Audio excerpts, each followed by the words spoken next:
ایک نوجوان نے اپنا واقعہ بیان کیا. وہ کہتا ہے ایک نوجوان تھا, بڑا دیندار اللہ والا تھا. تو کہتا ہے کہ میں ایک دفعہ بازار نکلا کچھ کام کے لیے, مارکیٹ سے کچھ چیزیں لینے کے لیے. میں جب مارکیٹ میں داخل ہوا تو وہاں پہ میں کیا دیکھتا ہوں کہ ایک لڑکی ہے اور بڑے ہی ایک آپ یوں سمجھ لیں کہ اس قسم کا لباس پہنے ہوئے اور تکبر کے ساتھ وہاں پہ چل رہی ہے اور لوگوں کو اپنی طرف مائل کر رہی ہے. تو میں نے کہتا میری جب اس پہ نظر پڑی تو مجھے خیال آیا کہ یہ اگر اسی حال میں دنیا سے چلے گی تو اس کا کیا بنے گا. تو کہتا میں نے سوچا کہ میں جا کے بات کرتا ہوں. کہتا میں نے ہمت کی اور ہمت کر کے جا کے میں نے اس سے بات کی اور میں نے جا کے کہا کہ سسٹر بات سنیے, آپ یہ جس حلیے میں پھر رہی ہیں آپ سوچئے کہ اگر اسی حال میں ملک الموت آ گئے تو آپ اللہ کے سامنے کیا منہ لے کے جائیں گی. اب بات اس نے کی, ظاہر اپنے اس کے ذہن میں تھا کہ میں بات کروں گا, ہو سکتا ہے میرے بات کرنے کی وجہ سے احساس پیدا ہو جائے, کیونکہ بہت سی ایسی دفعہ ہوتا ہے کہ ایمان والے جب ایمان والوں کو یاد دہانی کراتے ہیں تو اللہ سبحانہ تعالیٰ کی طرف لوگوں کا رجحان بھی ہو جاتا ہے.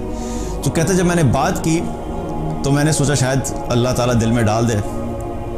تو میری بات سنتے ہی اس لڑکی نے میری طرف دیکھا, مجھے کہتی ہے تمہارے پاس موبائل ہے؟ اس نے کہا ہاں جی ہے. کہتا اپنا موبائل نکالو اور اپنے رب کو کال ملاؤ اور اس کو کہو کہ بھیج دے ملک الموت کو. وہ لڑکا کہتا ہے کہ میں نے جب یہ بات سنی تو میرا جسم کانپ گیا اور مجھ پہ ایسا خوف طاری ہوا کہ یہ نہ ہو کہ ابھی زمین پھٹے اور اس کے ساتھ میں بھی یہاں پہ دھنس جاؤں. اور یاد رکھیے کہ جو شخص اللہ کو جانتا ہے, اللہ کے دین کو جانتا ہے, جس نے قرآن پڑھا ہوا ہے, جو اللہ کی عظمت کو جانتا ہے, اللہ کے غضب کو جانتا ہے, اللہ کے غصے کو جانتا ہے, اللہ کی طاقت کو جانتا ہے, تو جو جاننے والا ہوتا ہے نا اس کے لیے بہت بڑی بات ہوتی ہے. اور جس شخص نے یہ پڑھا ہو کہ جتنی قوموں نے بھی تکبر کیا, جتنے لوگوں نے بھی اللہ کو للکارا, جتنے لوگوں نے بھی اللہ کی نافرمانی کر کے اللہ ہی کو چیلنج کیا, ان کا کیا حال ہوا.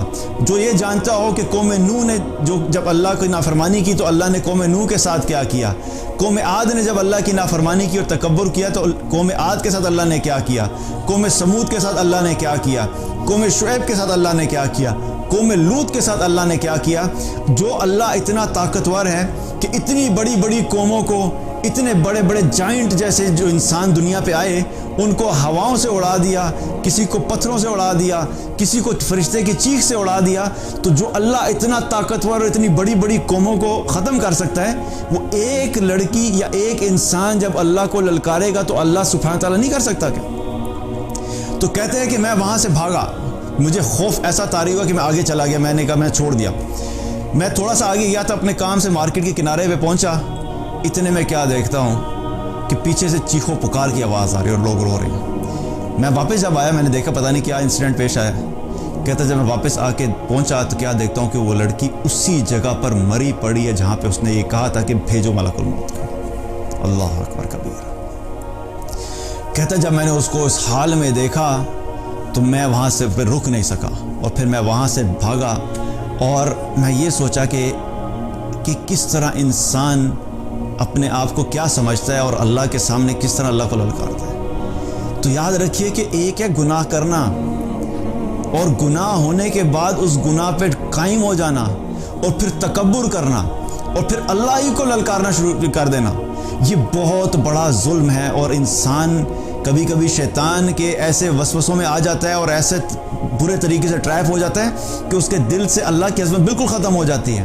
تو گناہ اگر ہو بھی گیا ہے تو یاد رکھو کہ کبھی اللہ کے سامنے یہ جرت نہیں کرو کہ گناہ کی بنیاد کے اوپر اللہ کے سامنے ہی تکبر کرنا شروع کر دیں.